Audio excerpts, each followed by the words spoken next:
Hello viewers, আজ একটি ভিন্ন স্বাদের রান্না করে দেখাবো আপনাদের। আজ আমি যেটি করে দেখাবো সেটা হলো মাসকলাইয়ের ডাল আর পালং শাক দিয়ে ঘন্ট। চলুন তাহলে দেখে আসি রান্নাটি কিভাবে করতে হয়।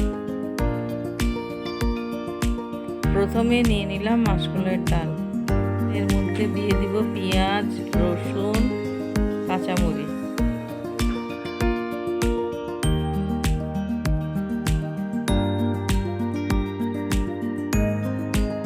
দিব লবণ, ধনে, জিরা, মরিচ একটু একটু সামান্য সামান্য দিতে হবে, সামান্য একটু আদা বাটা, ফুটন্ত গরম পানি দিয়ে সিদ্ধ করতে থাকবো। চুলার আঁচটা কমিয়ে সিদ্ধ করব।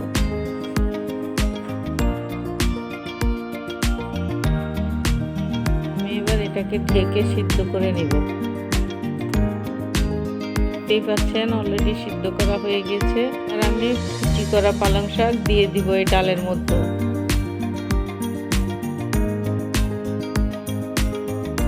এটাকে নেড়ে চেড়ে দিয়ে ঢাকনি দিয়ে দিব।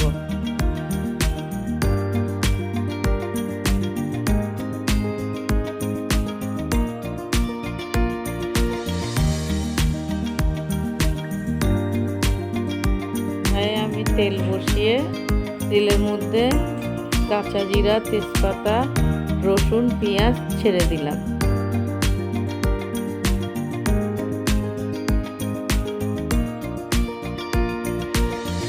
দেখুন পালং শাকটাও মজে গেছে।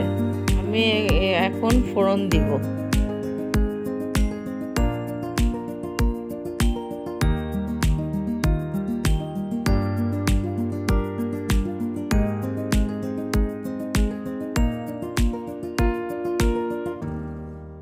এবার এটাকে নেড়ে চেড়ে নিলাম। 3 মিনিটের মধ্যে চুলায় রেখে নামিয়ে নেব।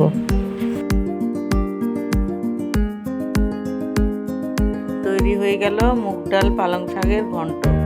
শাক মুগ ডাল এভাবে রান্না করলে খেতে খুব সুস্বাদু হবে। আপনারা খেয়ে দেখবেন রান্না করে। মতন এখানেই শেষ করছি। আসসালামু আলাইকুম।